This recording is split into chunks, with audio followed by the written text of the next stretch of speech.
Bismillahirrahmanirrahim. Assalamualaikum warahmatullahi taala wabarakatuh. Perkenalkan, nama saya Muhammad Ainul Yakin dari kelas A3 NIM T 2018-1129. Baik, pada pertemuan kali ini atau pertemuan yang kedua, di sini saya akan menjelaskan tentang bab 11, yaitu menjaga martabat manusia dengan menjauhi pergaulan bebas dan zina. Sebelum kita lanjut ke pembahasan atau materi, alangkah baiknya kita berdoa terlebih dahulu agar ilmu yang kita pelajari bisa menjadi ilmu yang bermanfaat. Berdoa mulai. Bismillahirrahmanirrahim. Raditu billahi rabba wa bil islami dina wa bi Muhammadin nabiyya wa rasula. Rabbi zidna ilma warzuqna fahma. Amin. Ya rabbal alamin. Baik, pada materi yang pertama yaitu memahami makna larangan pergaulan bebas dan zina. Pergaulan bebas yang dimaksud pada bagian ini adalah pergaulan yang tidak dibatasi oleh aturan agama maupun asusila. Salah satu dampak negatif dari pergaulan bebas adalah perilaku yang sangat dilarang oleh agama Islam, yaitu zina. Hal ini yang menjadi fokus pembahasan pada materi kali ini.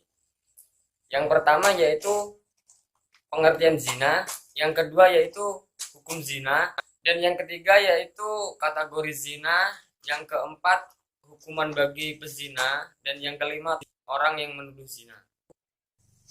Yang pertama yaitu tentang pengertian zina. Apa zina itu?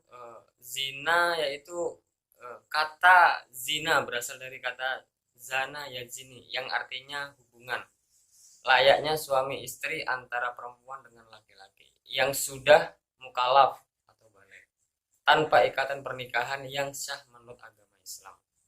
Yang kedua yaitu hukum zina. Terkait hukum zina, semua ulama sepakat bahwa zina hukumnya haram. Jadi para ulama itu sudah sepakat bahwasanya hukum zina atau berzina yaitu haram. Bahkan zina dianggap sebagai puncak keharaman. Hal tersebut didasarkan pada firman Allah Subhanahu wa taala dalam Quran surah Al-Isra ayat 32. Menurut pandangan hukum Islam, perbuatan zina merupakan dosa besar yang dikategorikan sebagai perbuatan yang keji, hina, dan buruk. Yang ketiga yaitu kategori zina. Kategori zina, perbuatan zina dikategorikan menjadi dua bagian, yaitu zina muhson dan ghairu muhson. Yang pertama yaitu zina muhson. Zina muhson yaitu pezina sudah balik, berakal, merdeka, dan sudah pernah menikah. Kemudian hukum terhadap zina muhson adalah dirajam, dilempari dengan batu sederhana sampai ia meninggal. Yang kedua yaitu hukuman zina ghairu muhson, yaitu pezina masih lajang dan belum pernah menikah.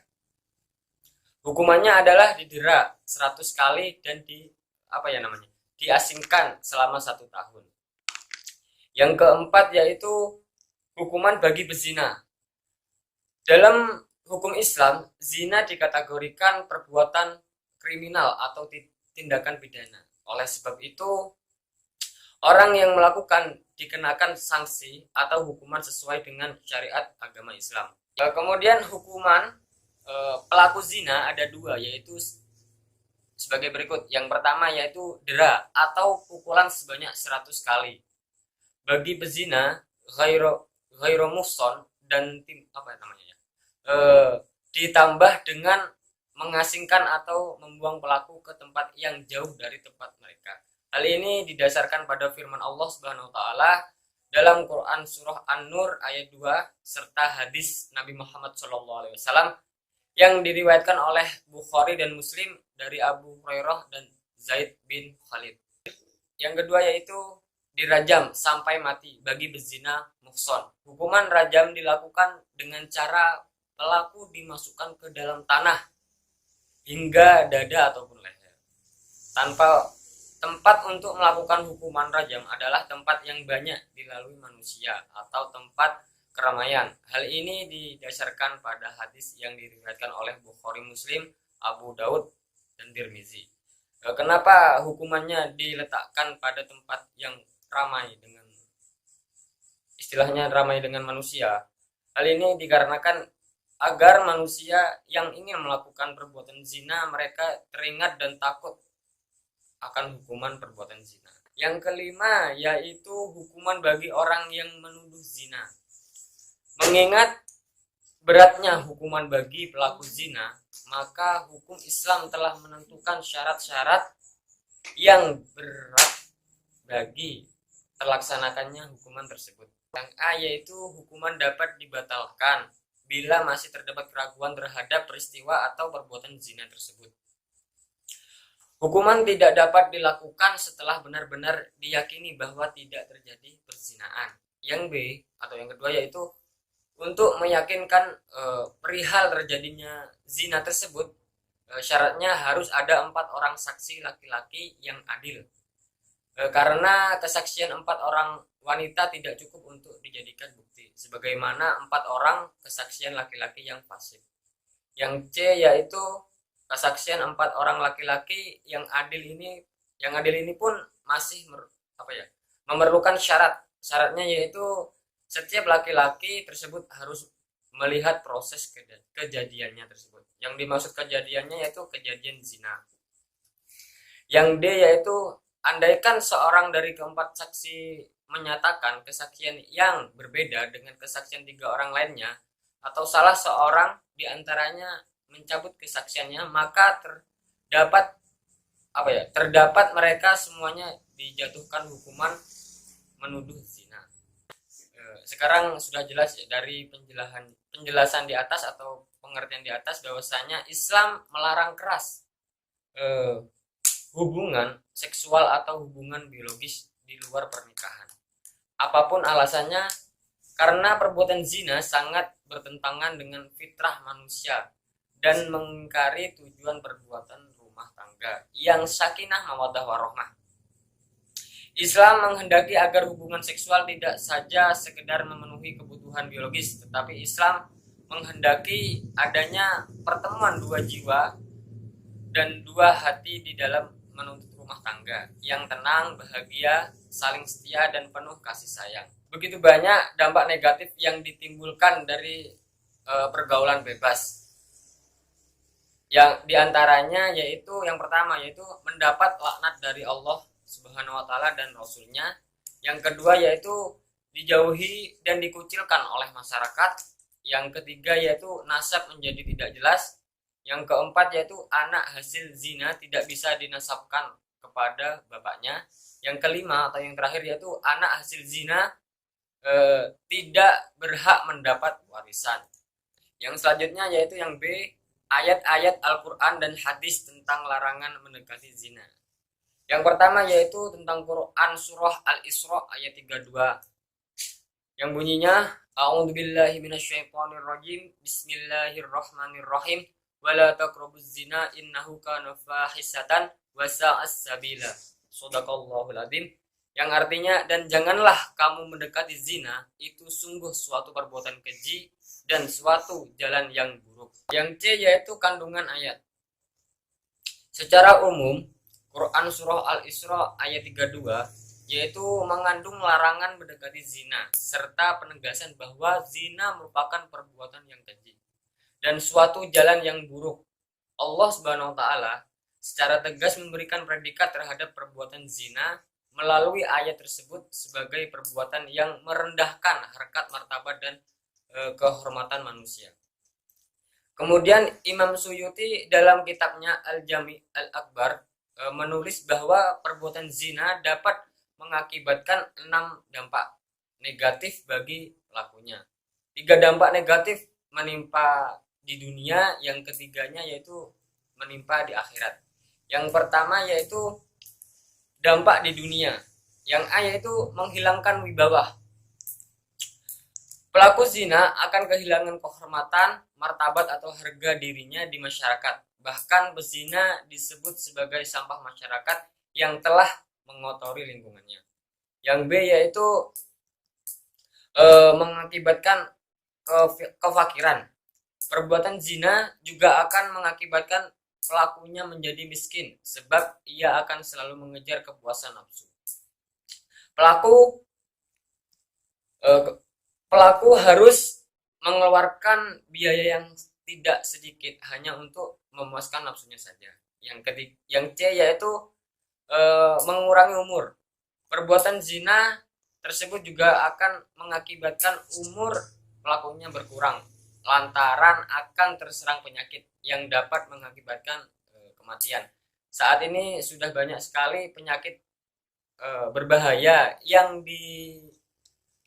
dikaitkan oleh perilaku seks tersebut. Yang kedua yaitu dampak yang akan dijatuhkan di akhirat nanti.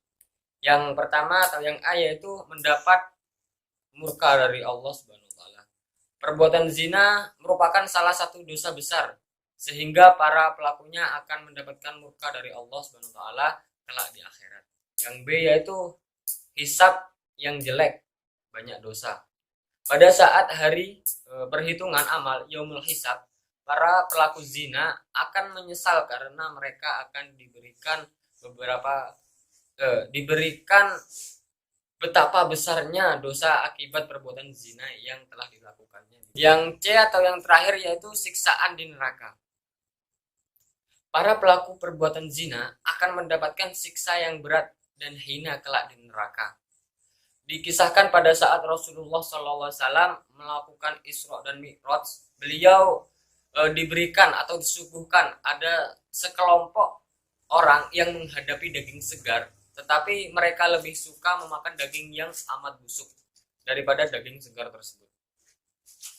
Itulah siksaan dan hinaan bagi pelaku zina. Mereka berselingkuh padahal mereka sudah mempunyai suami ataupun istri yang sah.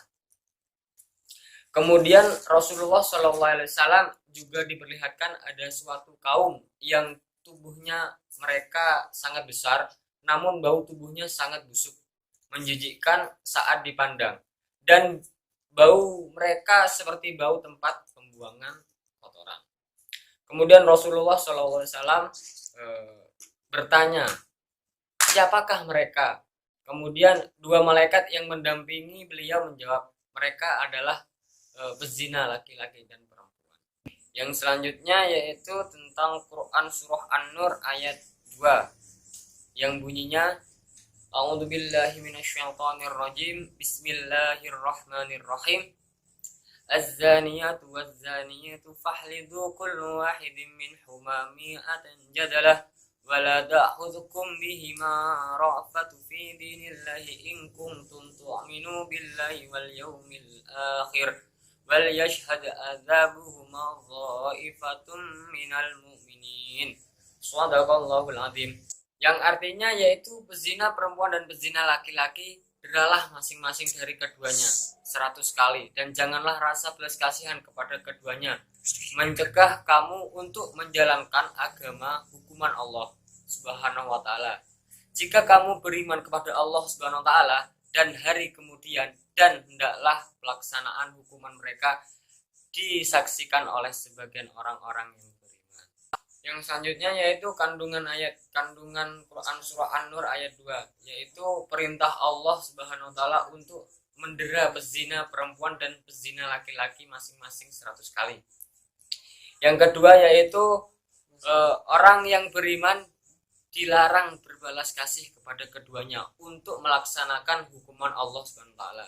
Yang ketiga yaitu pelaksanaan hukuman tersebut dilaksanakan oleh sebagian orang-orang yang beriman. Yang selanjutnya yaitu tentang hadis larangan mendekati zina. Hadis yang diriwayatkan oleh Bukhari dan Muslim. Bismillahirrahmanirrahim.